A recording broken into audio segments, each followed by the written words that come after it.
Hi everyone, welcome back to my channel. இன்னைக்கு வீடியோவில் சப்பாத்தி தோசைக்கு சைட் டிஷ்ஷாக சர்வ் பண்ணுற மாதிரி நல்ல ஒரு டேஸ்டியான ரெசிபி எப்படி செய்யுதுன்னு பார்க்கலாம். ஸோ பார்க்குறதுக்கு முன்னாடி சேனலை மறக்காமல் சப்ஸ்கிரைப் பண்ணிக்கோங்க. கூடவே இருக்கிற பெல் ஐக்கனையும் கிளிக் பண்ணிக்கோங்க. அப்போ தான் நான் போடுற வீடியோஸ் உங்களுக்கு நோட்டிஃபிகேஷன் வரும், நீங்கள் மிஸ் பண்ணாமல் பார்க்கலாம். இந்த ரெசிபி செய்யறதுக்கு ஒரு மசாலா வறுத்தரைச்சி செய்ய போகிறோம். அதுக்கு கடாயில் 1 டேபிள் ஸ்பூன் மிளகு, 1 டேபிள் ஸ்பூன் ஜீரகம், 1/2 டேபிள் ஸ்பூன் சோம்பு, 2 டேபிள் ஸ்பூன் முழு தனியா, ஒரு கொத்து கருவேப்பிலை சேர்த்துக்கோங்க. இது எல்லாமே நல்லா ஃப்ரை பண்ணி எடுத்துக்கோங்க. நம்ம சேர்த்துருக்கிற இன்க்ரீடியன்ஸ் எல்லாமே நல்லா செவந்து வரணும். நல்லா வாசம் வர அளவுக்கு வறுத்துக்கோங்க. பொறுமையாக சிம் ஃப்ளேமில் வச்சு வறுத்து விடுங்க. ரொம்ப நேரம் வறுத்துட்டோம் அப்படின்னா கரிஞ்சு போன மாதிரி ஆகிடும், கசப்பு தன்மை கொடுத்துரும். இதை அப்படியே ஆற வச்சு மிக்ஸி ஜாருக்கு மாற்றி நல்லா கோர்ஸாக பவுடர் பண்ணி எடுத்துக்கலாம். ஃபைன் பவுடராக அரைச்சிடாமல் நல்லா கோர்ஸாக அரைச்சி எடுத்துக்கோங்க. இது அப்படியே ஒரு பிளேட்டுக்கு ட்ரான்ஸ்ஃபர் பண்ணி தனியாக எடுத்து வச்சுக்கலாம். இந்த மாதிரி நீங்கள் ரெடி பண்ணி ஒரு பாட்டிலில் போட்டு கூட ஸ்டோர் பண்ணி வச்சுக்கலாம். தேவைப்படும் போது எடுத்து யூஸ் பண்ணிக்கலாம். 4 பல்லு பூண்டு, ஒரு சின்ன துண்டு இஞ்சி, ஒரு கைப்பிடி கொத்தமல்லி தழை, ஒரு 2 பெரிய தக்காளியை நாளாக கட் பண்ணி வச்சுருக்கேன். இதை அப்படியே மிக்ஸி ஜாரில் சேர்த்து நல்லா ஃபைனாக அரைச்சி எடுத்துக்கலாம்.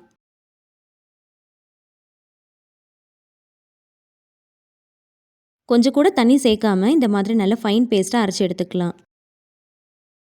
இந்த ரெசிபிக்கு இன்னொரு மசாலா ரெடி பண்ண போகிறோம். அதுக்கு ஒரு பிளேட்டில் 2 டேபிள் ஸ்பூன் அளவுக்கு கொஞ்சம் கூட புளிப்பு இல்லாத நல்ல திக்கான க்ரீமியான கர்ட் எடுத்துக்கோங்க.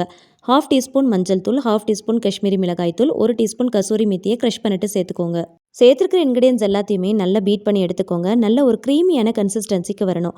அந்த அளவுக்கு நல்லா பீட் பண்ணி மிக்ஸ் பண்ணி எடுத்துக்கோங்க.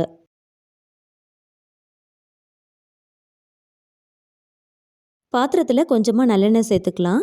ஆயில் கொஞ்சம் சூடானதும் ஒரு 1/2 டீஸ்பூன் சோம்பு, ஒரு சின்ன துண்டு கல்பாசி, ஒரே ஒரு பிரிஞ்சி இலை சேர்த்துக்கோங்க. பொடியாக நறுக்குன 2 பெரிய வெங்காயம், கூடவே ஒரு கொத்து கருவேப்பிலை, கொஞ்சமாக கல்லுப்பு சேர்த்து நல்லா கண்ணாடி பதம் வர அளவுக்கு வதக்கிக்கலாம்.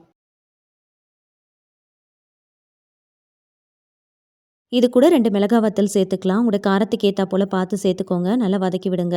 ஒரு 1/2 kg அளவுக்கு சிக்கனை நல்லா சுத்தமாக வாஷ் பண்ணி எடுத்து வச்சுருக்கிறேன். அதையும் இது கூட சேர்த்து ஃபஸ்ட்டு நல்லா ஒரு 5 நிமிஷத்துக்கு நல்லா வதக்கி விட்டுக்கலாம். சிக்கன் நல்லா வதங்கினதும் மூடி போட்டு மீடியம் ஃப்ளேமில் ஒரு 5 நிமிஷத்துக்கு நல்லா வேக விடுங்க. வறுத்து அரைச்சி வச்சுருக்கிற மசாலா பொடியை இது கூட சேர்த்துக்கலாம். வறுத்து அரைச்சி வச்சுருந்த மசாலா பொடியை முழுசாக அப்படியே சேர்த்துக்கோங்க. 1/2 கிலோ சிக்கனுக்கு நான் சொல்லியிருக்கிற அளவுகள் ரொம்ப சரியாக இருக்கும். சேர்த்துருக்கிற மசாலா சிக்கனில் நல்லா கோட் ஆகிற அளவுக்கு ஒரு 5 நிமிஷத்துக்கு நல்லா வதக்கிட்டு இது கூட அரைச்சி வச்சுருக்கிற அந்த தக்காளி பேஸ்ட்டையும் இது கூட சேர்த்துக்கலாம். சேர்த்துட்டு மறுபடியும் நல்லா கோட் ஆகிற அளவுக்கு நல்லா மிக்ஸ் பண்ணி நல்லா வதக்கி விடுங்க. மிக்ஸி ஜாரில் கொஞ்சமாக தண்ணி விட்டு அலசிட்டு சேர்த்துக்கலாம். ரொம்ப அதிகமாக தண்ணி சேர்க்க தேவையில்லை. சிக்கன் வேகும் போது அதிலேருந்து தண்ணி விட ஆரம்பிக்கும். ஸோ அதனால் கொஞ்சமாக தண்ணி சேர்த்து நல்லா மிக்ஸ் பண்ணி விடுங்க. காரம் ரொம்ப சரியாக இருக்கும். உப்பு மட்டும் கரெக்டாக இருக்கான்னு செக் பண்ணி பார்த்துக்கோங்க. தேவைப்பட்டால் கொஞ்சமாக உப்பு சேர்த்து நல்லா மிக்ஸ் பண்ணி விடுங்க.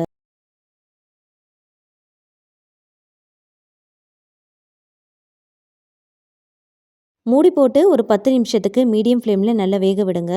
நல்ல சிக்கன் ஒரு 80% நல்லா குக் ஆகி வரணும். ஸோ இந்த டைமில் நல்லா ஒரு தடவை கலந்து விட்டுட்டு நம்ம மிக்ஸ் பண்ணி வச்சுருக்கிற கர்ட் மசாலாவை இது கூட சேர்க்க போகிறோம்.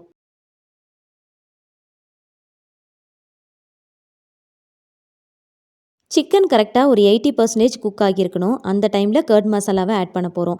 ஆட் பண்ணிவிட்டு அகெயின் லிட் க்ளோஸ் பண்ணி சிம் டு மீடியம் ஃப்ளேமில் அகெயின் ஒரு 10 மினிட்ஸ் குக் பண்ண போகிறோம்.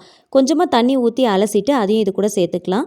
உப்பு காரம்லாம் கரெக்டாக இருக்கான்னு செக் பண்ணி பார்த்துக்கோங்க. நான் சொல்லியிருக்கிற அளவுகள் ரொம்ப சரியாக இருக்கும். லிட் க்ளோஸ் பண்ணி கரெக்டாக ஒரு 5 to 10 மினிட்ஸுக்கு சிம் டு மீடியம் ஃப்ளேமில் குக் பண்ணிக்கோங்க. கரெக்டாக இருக்கும்.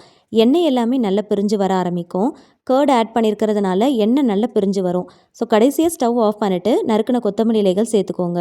இந்த மாதிரி கொஞ்சம் செமி கிரேவி கன்சிஸ்டன்சியில் இருந்துச்சு அப்படின்னா சப்பாத்தி, தோசை, ரைஸ்னு எல்லாத்துக்குமே ரொம்ப பர்ஃபெக்டாக மேட்ச் ஆகும். 2 in 1 காம்போவாக, அதாவது டிஃபன் அண்ட் ரைஸ் வெரைட்டிஸ்க்கு சர்வ் பண்ணுற மாதிரி பிளான் பண்ணிங்க நைட் டின்னருக்கு அப்படின்னா கண்டிப்பாக அந்த ரெசிபியை சூஸ் பண்ணிக்கோங்க. இதை நீங்கள் பரோட்டாக்கு கூட சர்வ் பண்ணிக்கலாம். வீட்லேயே மசாலாவை வறுத்து அரைச்சி பெப்பர் சிக்கன் மசாலா கண்டிப்பாக ஒரு தடவையாவது ட்ரை பண்ணி பாருங்கள். இந்த ரெசிபி வீடியோ உங்களுக்கு பிடிச்சிருந்துச்சுன்னா மறக்காமல் லைக் பண்ணுங்கள். ஃப்ரெண்ட்ஸ் அண்ட் ஃபேமிலிஸ் கூட ஷேர் பண்ணிக்கோங்க. கண்டிப்பாக ஒரு தடவையாவது ட்ரை பண்ணி பார்த்துட்டு ஃபீட்பேக் ஷேர் பண்ணுங்கள். இந்த மாதிரி இன்னும் இன்ட்ரெஸ்டிங்கான ரெசிபிஸ்க்கு என்னோட சேனலை மறக்காமல் சப்ஸ்கிரைப் பண்ணிட்டு தொடர்ந்து சப்போர்ட் பண்ணுங்கள். Thank you so much. கீப் வாட்சிங்.